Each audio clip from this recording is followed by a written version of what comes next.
Nang dahil naman sa kawalan ng helmet na bisto ang isang motorcycle rider na may karga palang iligal na droga. Narito ang exclusive report ni Cesar Apolinario.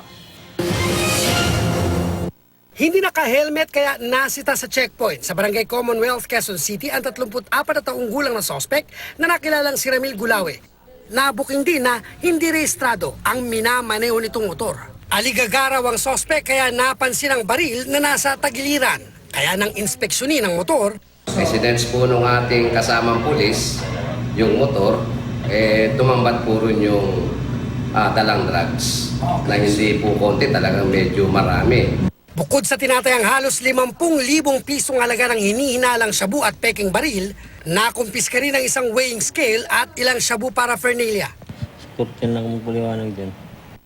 Ayon sa pulisya nitong mga nakaraang buwan ay tumaas ang bilang ng nasasabat nilang mga sospek na sangkot sa ipinagbabawal na gamot sa tulong na rin ng barangay at ng komunidad. Sa Barangay Commonwealth halimbawa ay umabot na sa 8 hanggang 10 kaso ang naitatala. Mahalaga yung involvement ng community.